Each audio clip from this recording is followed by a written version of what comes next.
It's your boy Looney, and today we're diving into something critical for anyone who's feeling the heat of the market volatility.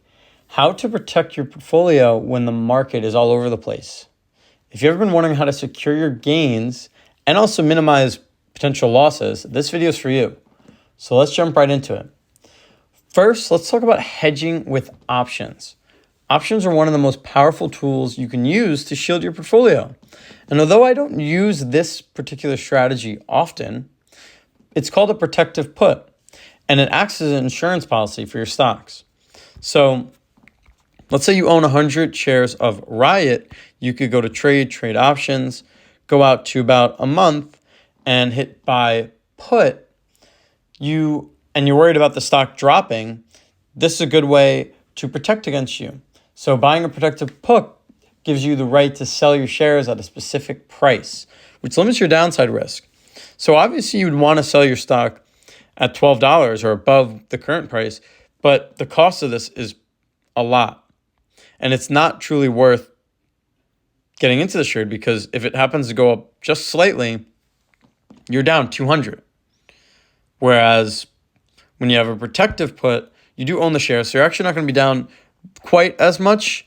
So if we go down to 821, let's see what it looks like, and you own 100 shares, you're probably close to down to $75, but you'll still be in the loss, and even up here you'll be in the loss, but you actually owning the shares does help out with this. But even one that's like closer to the money is a good ideal option. So $8 put, and if the stock falls below $6 or $6.60, you still get gains. You're able to protect your losses. And vice versa here, you obviously minimize gains, but you minimize losses more importantly. So I don't use this strategy that often because it is a lot of management and there's different ways to manage it. So if you own the shares, it acts differently from when you don't own the shares, because if you own the shares, you are able to sell these. But if you don't, you might have to exercise or buy back the put or sell the put for less than what you bought it for. So getting a net loss. Additionally, you can use covered calls. And this way you can collect income while also protecting yourself. By selling a call option against your stock you already own, you get to collect the premium, which actually can help offset any market losses. However, this strategy works best when you believe the stock won't skyrocket in the short term. So we go to sell call, and same kind of expiration. If I don't think it's going to go above this $8, I can just sell a covered call. And my gains are capped off. And it says my max loss is unlimited, but that's not really true. It's because this option offsets it by $43. But if the stock goes down, you still lose money, but you're able to collect that premium, that $43. So I think covered calls are one of the best. As you guys can see, I'm running that on a lot of my stock. If I had 100 shares of anything, I'd probably use covered calls. It's one of the greatest strategies to use. Next up is the classic strategy of diversification.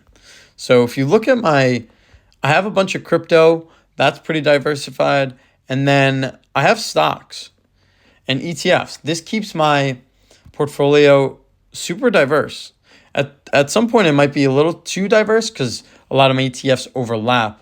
But in times of volatility, putting all your money in one stock or even one sector is pretty risky. Even though tech stocks generally do good, it's like putting something in Apple, it's still at a risk because the growth or the expectations might be a lot less than the true growth of a company. So diversifying your portfolio, something like 10 to 12 stocks or 10 to 15 stocks is a great idea. And even some ETFs that include like 500 different stocks into one. And here you can see the top 10 holdings, mostly technology, but top 10 holdings includes Apple, Nvidia, Microsoft, and a lot of big other companies. And it helps to offset any kind of losses in one sector because you're diversifying. So by diversifying, you reduce the impact of market swings on your overall portfolio. Another tip that's often overlooked is just holding cash. Holding cash during volatile markets is pretty key because it allows you to pounce on any kind of opportunities when stocks or other assets dip. So right now, Riot and a lot of these crypto mining companies have dipped. And I, because I had the cash, was able to heavily invest in these. And now I have 300 shares and perhaps getting more. I might be getting assigned on this 7.5 put next Friday. So you don't want to be forced to sell during a downturn just to cover your expenses. So just keeping some cash gives you flexibility to buy low when everyone else is just panicking, when everything is just going down. Lastly, let's talk about defensive stocks. These are stocks like healthcare, utilities, consumer staples that tend to perform well even when the economies are struggling. Companies like Johnson & Johnson and Procter & Gamble, I'm not invested in these, but they are considered defensive plays because people continue to use their products regardless of the economic climate. Although these stocks won't give you massive gains during bull markets, they provide stability during downtimes. So they help protect your portfolio from worse market drops. All right, traders. So there's some solid strategy to protect from your portfolio during volatile times, from hedging with options to holding cash reserve to staying diverse and targeting defensive stocks. You have the tools to navigate through uncertain markets. If you found this video helpful, hit that like button and subscribe for more market tips. Drop a comment below and let me know what strategies you're using right now. Also, make sure to join my Discord community where we discuss live trades and market insights. Until next time, peace.